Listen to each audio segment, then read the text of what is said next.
Look,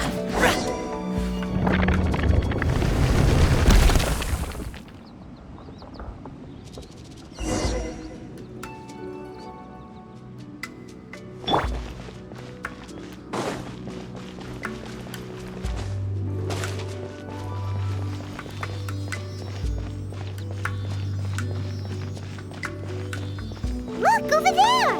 Could that be the sunset vermilionite?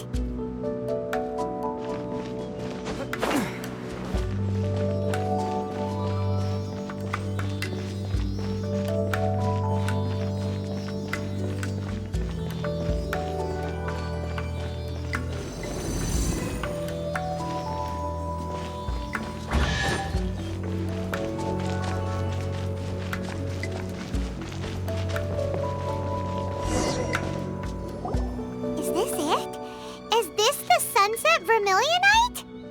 It's so huge! That's true, but then again, why isn't it floating? Plaustrite doesn't float until it's activated. It may look different from most ordinary stones, but it weighs around the same amount. Only after being activated does Plaustrite reveal its true nature, breaking free from the shackles of the mortal realm and ascending up into the heavens. Wow, Shenhe, you seem to know everything about this. Only because my master is fond of chatting about these things. The moment she has some time to spare, she'll come straight for me and start telling story after story. I don't care for her stories most of the time. I certainly didn't expect them to ever come in handy like this. Hold on a sec! Paimon just realized something. If we activate it here, there's no way we'll be able to get it back to the site, right? Heck, we'll be dragged up into the sky too! But if we don't activate it, how else are we gonna lift it? This rock must weigh well over 1,000 pounds, surely! Don't worry. I can handle the weight quite easily. Are you sure?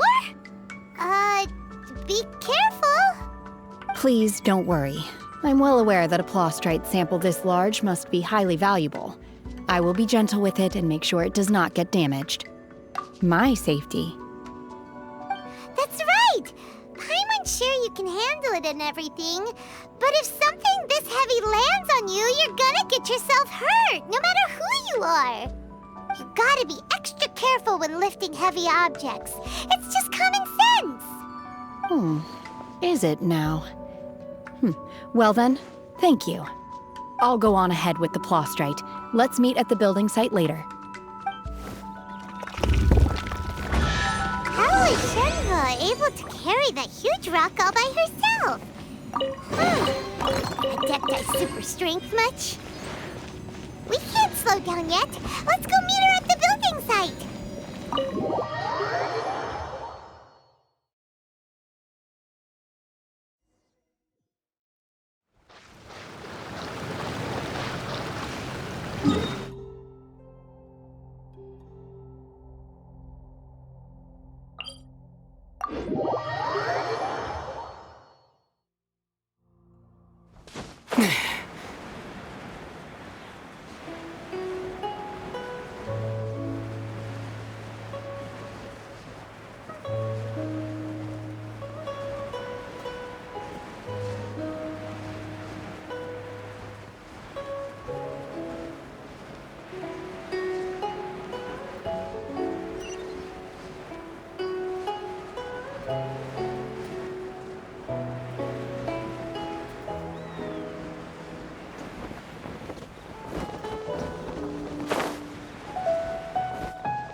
Oh my god, I can't believe my eyes. How can she lift that massive rock all by herself? She's gotta be one of those Adepti, surely. Oh, mighty Adeptus, please give me your blessing so that in the coming year I may reap a more bountiful salary.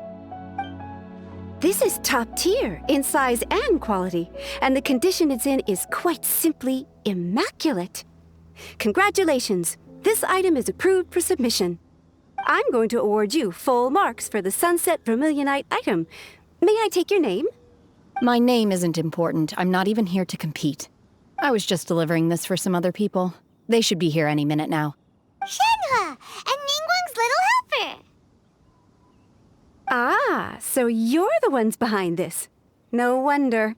The rarest talent turns in the rarest plostrite specimen. But I have to correct you on one point. It's not helper, it's secretary. Okay then, Miss Secretary, what do you think of the rock we found? Pretty amazing, right? In truth, it is the finest piece of plostrite we have received so far. If everything goes according to plan, we will use this piece in the foundation of the Jade Chamber, which will enable us to proceed to the next stage of construction. As a side note, Lady Ningguang has rented some dwellings in the nearby area to serve as accommodations for the contestants. If you need a place to rest, you are welcome to stay there. Now, please excuse me. As you can see, there is still a lot of work to do on the building site. Shenhua! Shenhua! Just now on the way over, pretty much everyone was singing your praises! Oh, really? What kind of reaction is that? So strange. Aren't you happy about it? Whenever Paimon gets praised, Paimon can't help but hold her head up high and break into a big smug smile.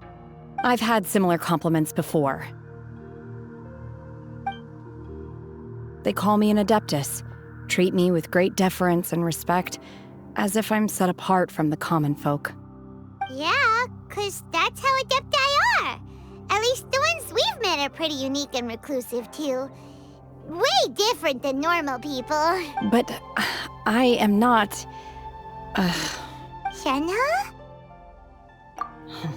I'm fine.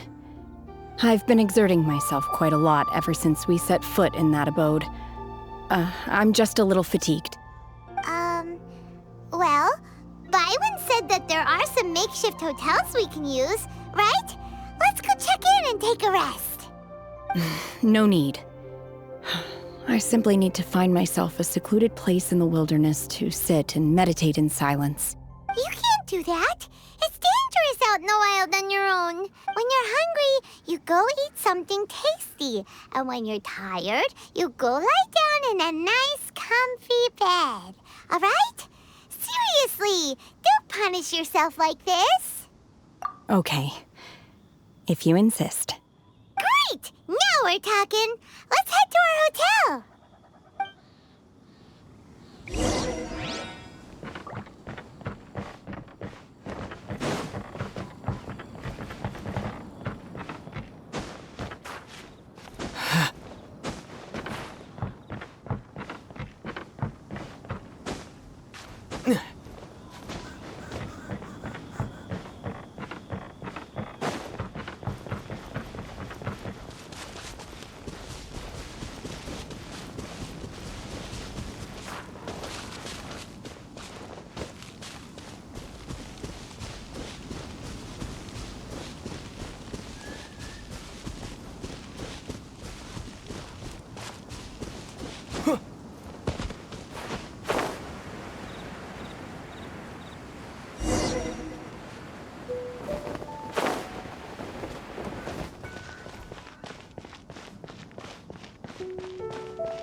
Hi there! Checking in, are we? You're just in time. We only have 2 rooms left. Since this was chosen as the building site for the new Jade Chamber, we've had a constant stream of people in this area. And not just workers either. Visitors, business people, tea sellers, all sorts. So, business is booming for me today. Very few vacancies. You're lucky you got here when you did. Great! One of your rooms is still being cleaned. I guess it should be ready within the hour. The other room is just through the door on the left. Here are your keys. All right. Hope you enjoy your stay. Please excuse me, I'll leave you to it. Shenhua, you should go get some rest. We'll hang around outside until the other room's ready. Paimon's gonna go see if there's anything good to eat around here. Paimon couldn't help but notice one of the guests walk in with a huge grilled chicken drumstick before. Let's buy one for Shenhua, too. She can have it as a midnight snack. Or save it for breakfast tomorrow. All right. I will head to my room for now. If you need anything, don't hesitate to disturb me. I'm a light sleeper. I will hear if you knock on the door. See you tomorrow.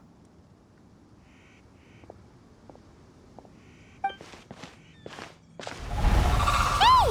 Isn't that Cloud Retainer? What's she doing here? Let's go and say hi.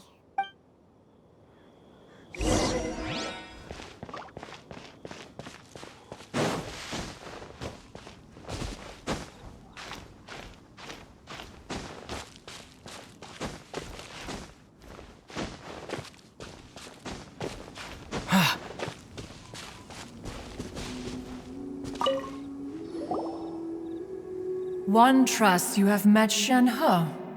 So, are you getting along quite well? So far, so good. Yeah. So, you know Shenhua too, Cloud Retainer? Naturally. Save for Ganyu, who spends the majority of her time in Liyue Harbor. All the Adepti living today are acquainted with Shen-He to some degree. Cool. So, what's her Adeptus name anyway? Calling her Shenhua feels kind of friendly, but also kind of disrespectful. So Paimon's thinking maybe it'd be better if we called her by her Adeptus name instead. Her Adeptus name? Why, pray tell, would Shen-He have an Adeptus name? Don't all Adepti have a special title they go by? On this latter point, you are correct. However, Shen-He is human. Oh, right. Wait, what? What? You knew already? So is Paimon the only one who didn't know? Do you mean to say that she presents differently from ordinary human beings? Well, to start with, her problem-solving methods are extremely direct. Ah, yes. She was like this all those years ago when one first met her. In this respect, she has not changed. One first found Shen-He by chance in a cave. One was passing by and sensed the presence of a god's remains. Being of an ever-vigilant disposition, one entered immediately to inspect the scene. Inside was Shen-He, then aged around 6 years old. In her hand, she held a dagger with which she was confronting a monster that was the god's remains incarnate. That sounds so dangerous. When one arrived, she had already been locked in confrontation with this monster for several days. Most mortal children are fragile, both physically and mentally, and are highly reliant on their parents for survival. But not so her. That she was able to endure such terrible danger was due not only to her strong willpower, but also to the bloodlust and homicidal instinct with which she was born. One dealt with the monster, yet she still refused to lower her guard. She even pointed her dagger in one's direction and remained ready to strike.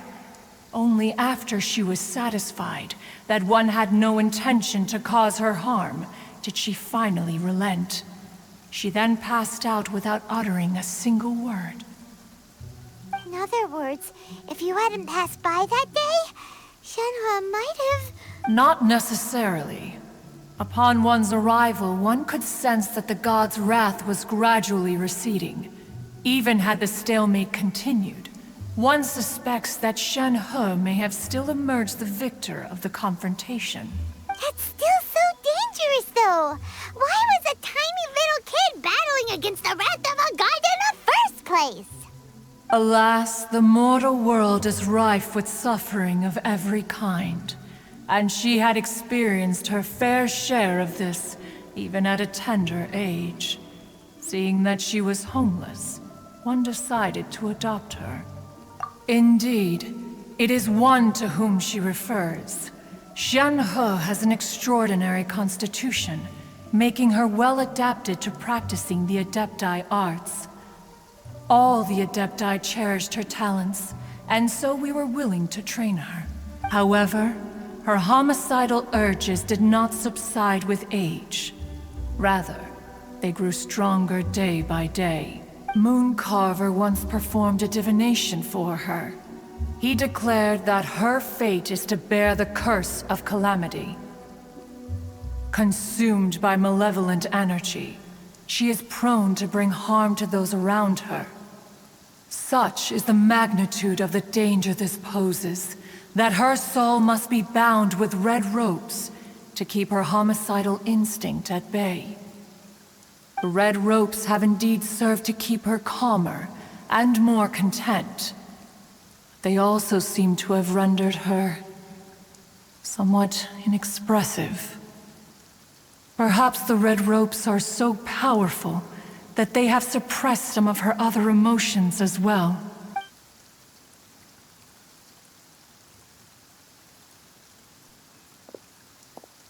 It is only by fate that people's paths may cross.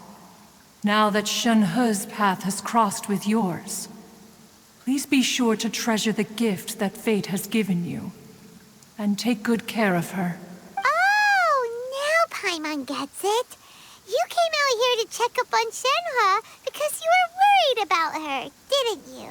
Huh. You dare draw such a facile conclusion on the nature of one's present excursion? Incorrect.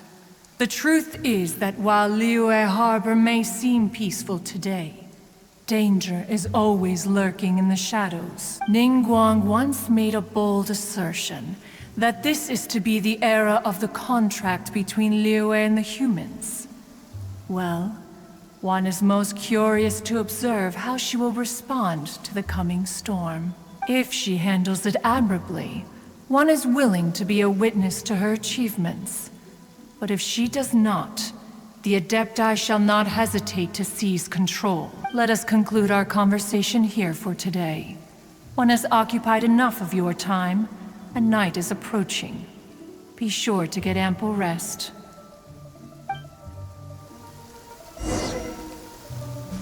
So, Shenhe isn't an Adeptus after all.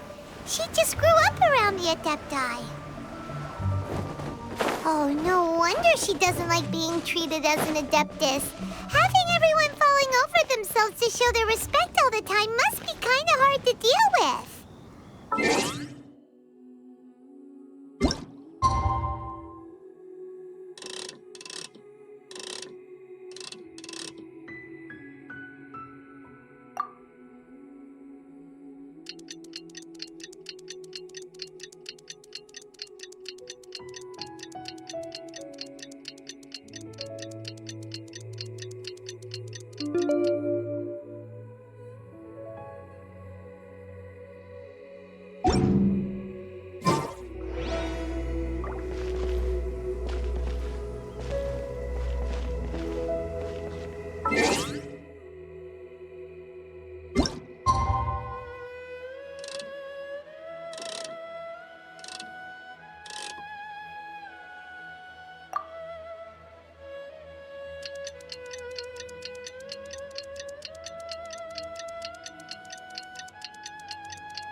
Hey!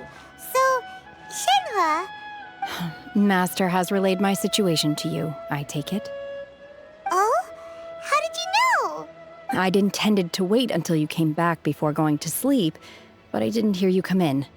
I was worried that something may have happened to you, so I went outside to check and caught sight of my master. On top of this, you have been acting very strangely around me this morning, causing me to suspect that my master must have told you everything about me. After all, Master is... very talkative. Sorry, Shenhe. Paimon had you down as an Adeptus this whole time, but it turns out Paimon was wrong. It's okay. I don't mind. The fault is mine for not explaining everything to you sooner, because in my experience, trying to explain is a futile pursuit. Still, though you mistook me for an Adeptus, you never treated me as distant and unapproachable. Instead, you treated me as you would a friend. For this, I am very grateful indeed. To be fair, we've met our fair share of real Adepti, too. Anyway, Now it's settled. From now on, you're our friend. Whether you're an Adeptus or a human isn't the important thing. First and foremost, we're just plain old friends. Got it. Although I don't know quite what it entails in terms of what I have to do, I must say I like the title friend very much indeed. Great! Well, now that we're all rested up, we should start searching for the other 2 items on the list. But before we do that, let's go to the building site and ask Ningguang's little helper how the progress is going. After all, Sunset Vermilionite is so rare. Paimon doubts many competitors will really be able to find any.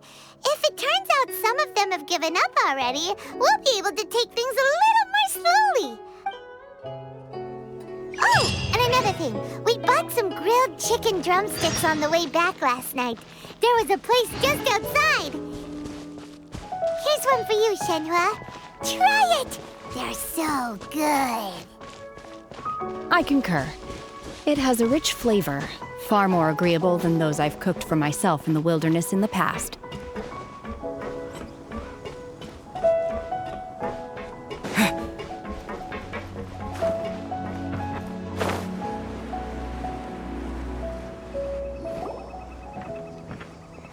Look! The Jade Chamber is floating into the sky! But it seems to be tied down by something. That's because it's not finished. Hey, Byron! And hey! People Paimon doesn't know? Given the enormous scale of the Jade Chamber, we split the construction work into 2 phases to make sure the structure remains balanced. Before we find some suitable plastrite, we build the Jade Chamber's keel at ground level.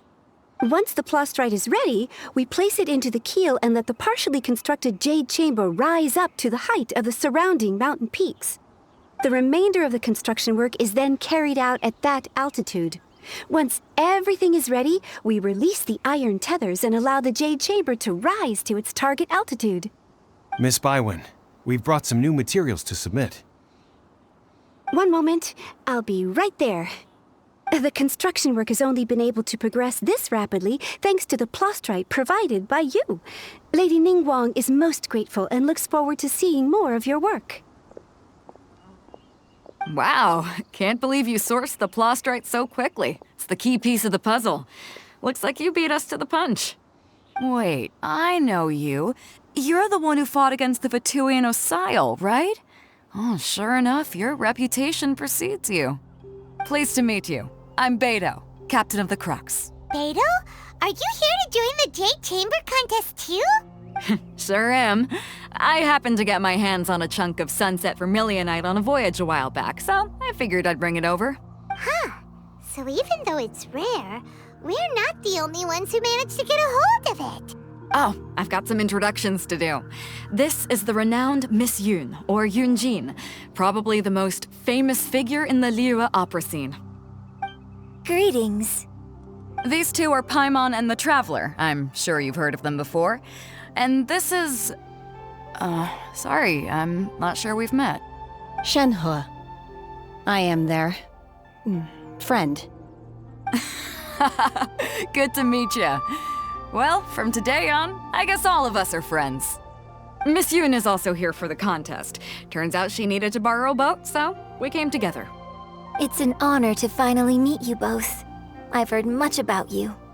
Miss Shenhe, though we are only meeting for the first time, I have a feeling that we will get along very well indeed. To be honest with you all, I am in great need of this opportunity to ask Lady Ningguang a question. That's why I joined the contest. Thanks to my father's connections, I was able to acquire a specimen of the plastrite required. Fortunately, it was approved for submission, despite being a little on the diminutive side. Wow. So it looks like the 3 of us are competitors now. Excuse me for prying, Miss Shenhe, but are you competing as well? No, I don't have any questions for Ningguang. I just wanted to help him win. In that case, I have a proposal to make. Lady Ningguang said that the first 3 contestants to procure all 3 materials will be awarded the chance to ask a question. Well, there are 3 teams here. We can split the prize between us. Instead of competing against each other, we could work together to secure the top 3 places between us. What do you think? Sounds great, but how does it change things exactly? I think I see where you're going with this, Miss Yoon. The plastrite was the most difficult item to source by a long shot. Luckily, all 3 of us managed to get our hands on it. The 2 remaining items aren't quite so rare, so as long as one of us finds a way to source it, the other 2 can hop on the bandwagon. How'd I do? Is that what you had in mind? Precisely. Huh. Interesting approach. Okay then. All right, I'll go first. I have some leads on these wonder cores. From what I've heard, the core itself is really not that difficult to make. The hard part is getting hold of the ore used as raw materials. I'm gonna head back to the ship and ask Suling if he's heard of them. You guys... We will head into town and seek advice from Master Zhang of Hanfeng's Ironmongers. Thoughts? Wonderful. We'll split into teams then, and whoever makes progress first brings all of us a step closer to victory. I'm gonna take off. See you later. Okay, let's go! By the way, what question are you gonna ask Ningguang, Yunjin? I'm looking for a venue to host the performance of our new opera. Lady Ningguang has excellent judgment, so I would like to hear her opinion. Ooh, what's the opera called? Paimon wants to go see it. The opera is a labor of love by my father. He wrote it based on a popular urban legend about an evil spirit and an adeptus. It's called The Divine Damsel of Devastation.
Ah, hello. Are you here for something off the shelf, or do you need something forged? Excuse me, Master Zhang. We were wondering if you'd heard of something called a Wonder Core. Of course I have. Sorry, who's asking? My name is Yunjin.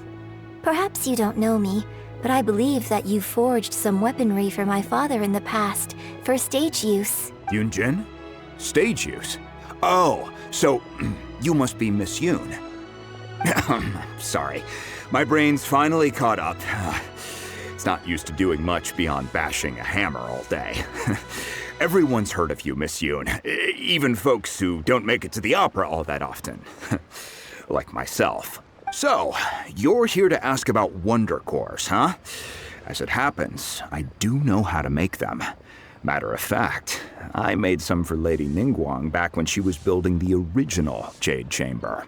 The types of ore needed to make Wonder Cores are a little hard to come by. Lady Ningguang supplied them herself last time. I don't suppose you've brought any yourselves? No, we were gonna ask you what kinds of ore we need. Sure. Well, you'll need 2 kinds. Star Splinter Iron and Subrosium.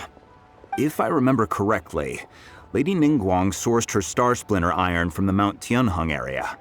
They say it resonates with visions. It could take some work, but if you stick with it, you'll find some eventually. As for the Subrosium, though, that's trickier. It's all but unheard of on the market. I'm really not sure. Sorry. What I've heard is that the people around Mount Tianheng have some sort of magic trick that can pinpoint the location of the stuff. Of course, it's probably just hearsay. If you want my advice, start by looking for Star Splinter iron around Mount Tianheng. And if you run into any locals, ask them a few questions about Subrosium. Mount Tianheng. Interestingly enough, the story of the divine damsel of devastation also takes place on that mountain. I hear the view there is quite spectacular. A favorite destination of the Adepti, in fact. Perhaps it can give me some inspiration. Let's not delay. We should head straight there.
I came to Mount Tianheng once with my father as a child.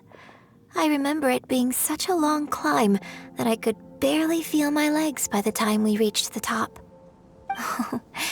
This is quite a trip down memory lane for me. Look at these majestic, towering peaks and the gently flowing streams. It's like setting foot in paradise. No wonder the legend of the divine damsel of devastation is said to have taken place here. Adepti wander oft where mortals seldom stride. Indeed, this looks like a place that one might expect to be frequented by Adepti. The Divine Damsel of Devastation is your upcoming opera, right? And the story takes place in Mount Tianheng. What's the story about, though? It's the story of a girl becoming a hero. Cool! A hero story? They're Paimon's favorite! The legend first arose in this area. It is said that there used to be a prosperous village on the mountain. In that village, there was a loving couple who were completely devoted to one another.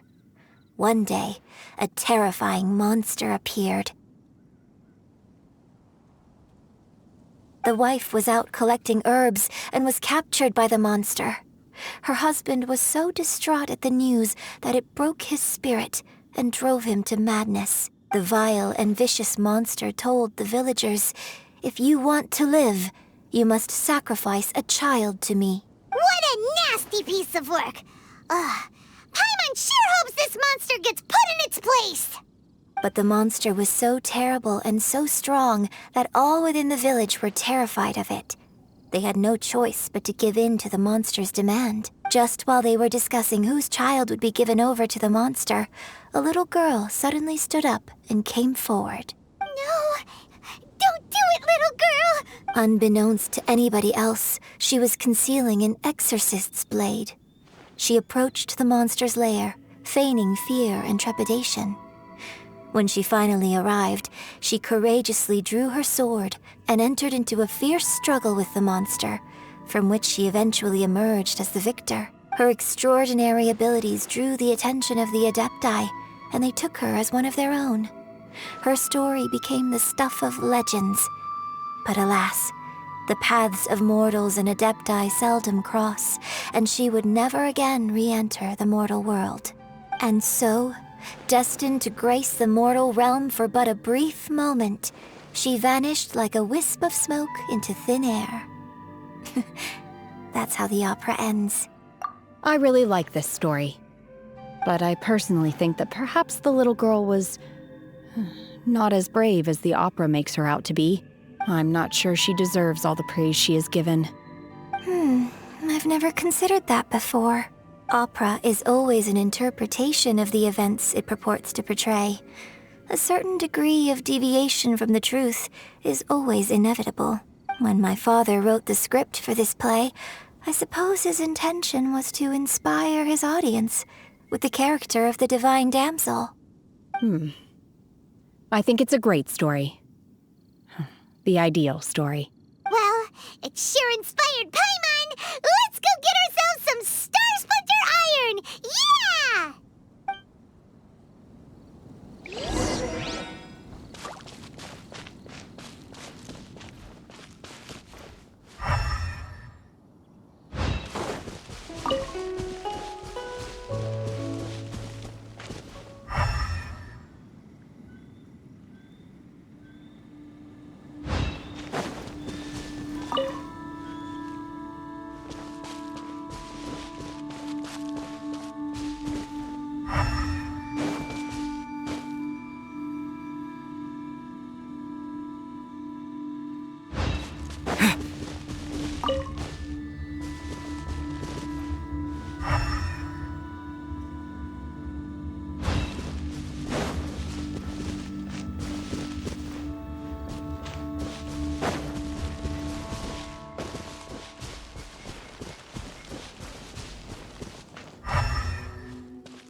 This should be enough Star Splinter Iron. Now we just need to find that Subrosium. I think I saw a village on our way here. Master Zhang said we should ask the locals for help. Why don't we try there?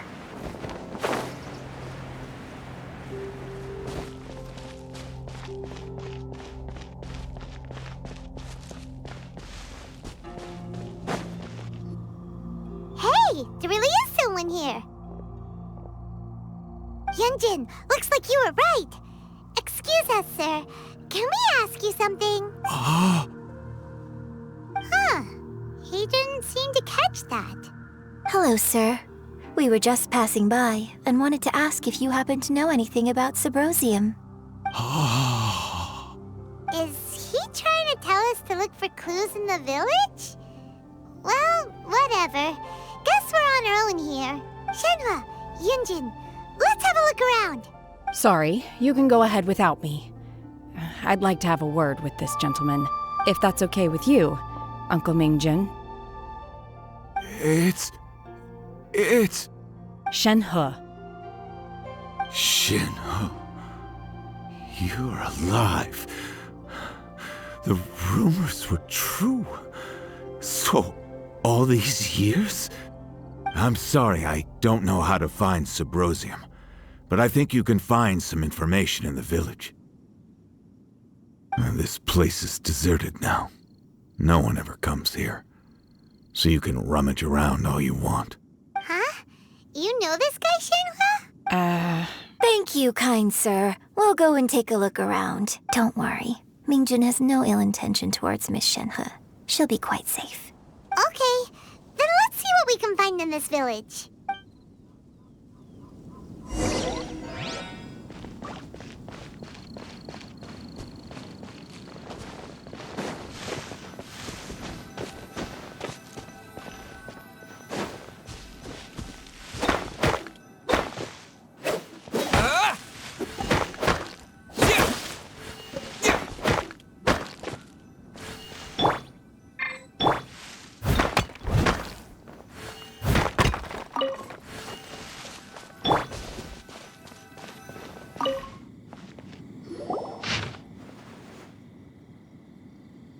The remains of a god, an abandoned village, Mount Tianheng.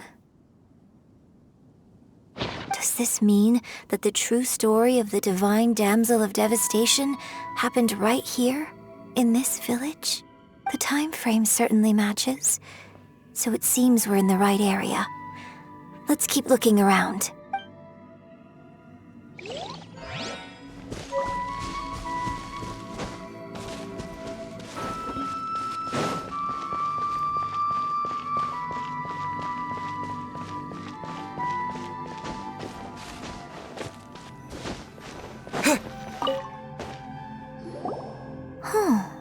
What's this?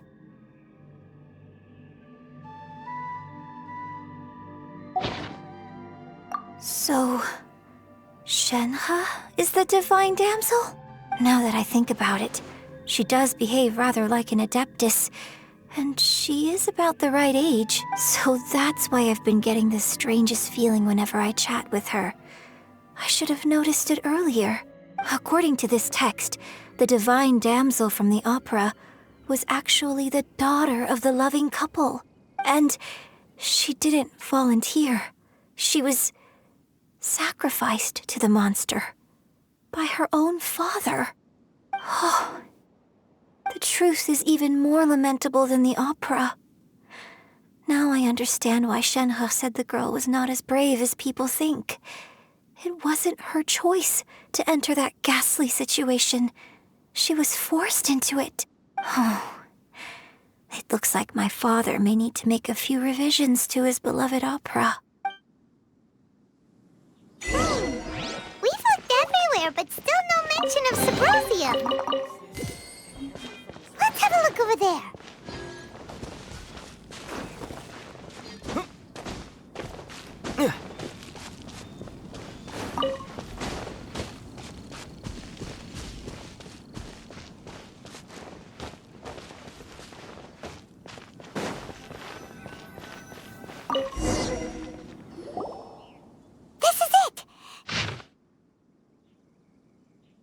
So basically, we need to go to the middle of the lake south of Mount Tianheng at dusk, and we'll find us some Sabrosium. Let's go back and tell Shenhe the news.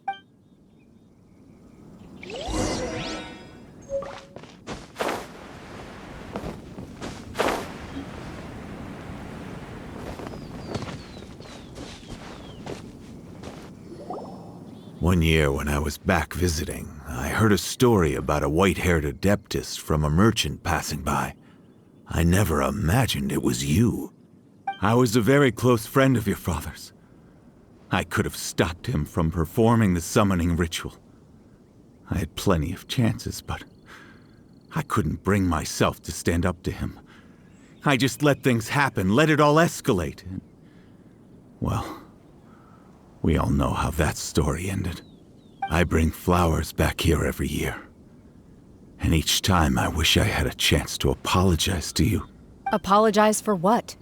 If you'd stopped him, he'd only have found another way. There is nothing he wouldn't have done for his true love. Nothing. Do you still hate him? I don't know what I feel. I'm told my fate is to bear the curse of calamity, so my master bound my soul with red ropes to curb my aggression. But it also dampened my emotions, making me dispassionate, like the Adepti. So if you ask me how I feel about the past, if I hate my father or not, the truth is, I feel nothing at all. It must have been so tough for you all these years. Shenhe, we're back! Oh, then I will leave you all in peace. Shenhe, it brings me some solace knowing that you are okay. I'll tell you more about the old times next time we meet. Thanks, mister. We found some info in the end.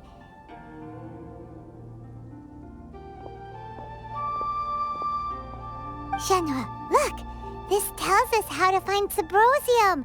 All we gotta do is go to the middle of that lake. Let's go then. Miss Shenhe, there's something I'd like to talk to you about. Just now, in the village, we found your father's diary. It turns out that many of the details in the Divine Damsel of Devastation are not true to the facts. So I'd like to change them. Why?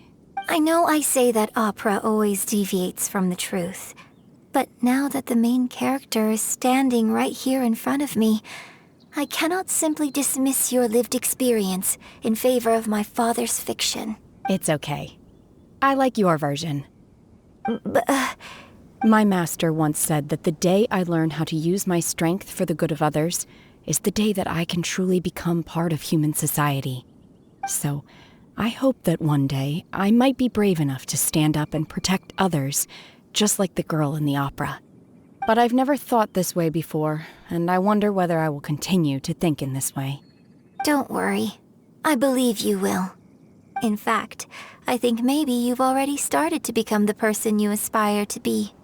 You just haven't had the opportunity to see it for yourself yet. Shenhe! Yunjin! Cut the chit-chat! Let's go! We can't let someone else beat us to it!